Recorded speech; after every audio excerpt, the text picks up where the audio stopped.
Hello there guys, this is RT264. Recently I just finally finished off the entirety of the Final Faction action figure line. I got all the accessory packs, I got all the characters, I got everything. So I'm going to quickly review everything and tell you kind of the pros and the cons. Before I get into that, I just want to say I love this toy line. It is not perfect. The legs, if not stored properly, the legs can get warped really easily. It's another great example. And so far in some of the other ones, they're fine. But as you can see, that one's warped right there. And the weapons in their hands, if they're in there too long, make the weapons not really fit anymore. So that can be a problem.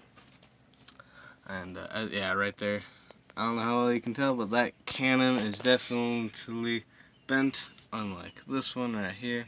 So if you're going to grab these, make sure you're storing them in a better thing, something better than a plastic bag, which was around here somewhere. The weapons themselves, they're good, but sometimes they don't really fit into the character's hands all that well. So just be cautious about that. Some of the pegs, especially for the robot, and now that everyone has fallen over, aren't exactly the tightest fit. They're in there, but not exactly overly tight. So just keep that in mind.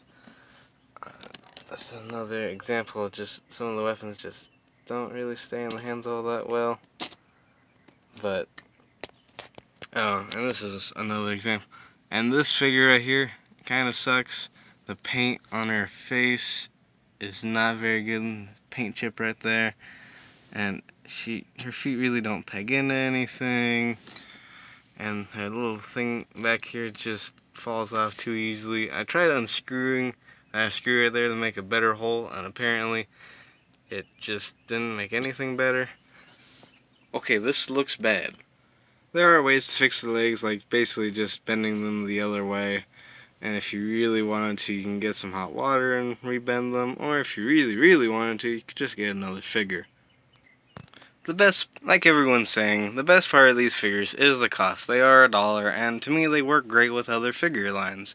And you can come up with your own stories and stuff. And another one of the best parts is making your own figures. Like this is kind of like my bootleg Master Chief that I've made. I've taken the wings from Discount Falcon, the head and helmet from the Sergeant guy, and the body from the Discount Master Chief dude. And an accessory from the weapon pack right there on his arm. And bam! I have a pretty decent looking Buzz Lightyear Master Chief Doom guy figure. I plan on repainting him and using him in one of my upcoming video series slash storylines, stories I'm going to be making called The Doominator, and that's all I'm going to say on it. And as an awesome bonus, you also get little character description card backs that you can collect as well for each and every character, which is pretty cool. They give little descriptions about who these characters are, what they do, what the stats are and stuff. And I know the lighting in here is just the best. And you can pause and read these.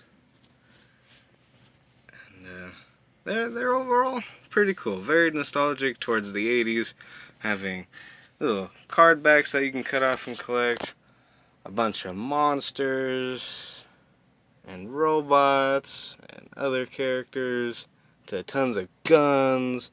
I mean, this series is awesome.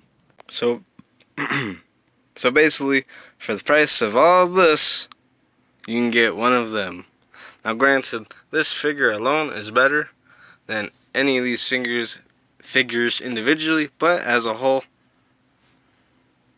pretty impressive. So, let's get into the pilot episode that they have released, and is it any good? So, I watched the first episode of the pilot they have, and I gotta admit, definitely not for me. Very corny, a lot of little kid jokes, which makes sense. It's aimed for that 7 to about 12-ish demographic, so it's obviously made for a younger audience. But I don't think the show detracts from the toys at all. You can, in my opinion, you should just separate the toys from the cartoon. I think they work better that way, in my personal opinion. So that's all I really have to say for the show. The animation looks, I don't think it's better than Metarunner, but I think the animation is pretty good for the most part. The toys, the animation kind of looks like the toys, and yeah, that's pretty much all I have to say about the show. It's free on YouTube right now, so if you want, you can watch it. You can just look it up, and it's the first thing that pops up. So, I kind of want them to continue the show, but at the same time, it's like some of the characters are just kind of dumb. So I am not overly excited. However, I do really want to see some of the characters from the pilot episode be turned into action figures, like some of the other robotic characters with the giant cannons on, very Robotech-esque, and then you have the main bad guy villain, and that would be cool to have as a figure. So you have this main bad guy, and then you have all the little minion bad guys and stuff. But anyways, so that's all I have to say about the show. I didn't think it was worth making its own video, so I'm just compiling it with this video. So overall, the show might not be very good so far, but who knows? It'll probably improve as the series goes on. I know it's aimed for children, but you never know. And overall, I think the figures are good for what they are. I mean, yeah, they're $1. They're not perfect, but for what they are, and for the cool monster designs, and the fact that they're G.I. Joe scaled, these figures, in my opinion, are awesome. Before I finish this video, these are my favorite figures out of the line, and that guy. And in case of you're curious, yes, I do plan on picking up the next wave of action figures they make. So, anyways guys, this is RhinoSR2264 signing on me with peace, and have a great day.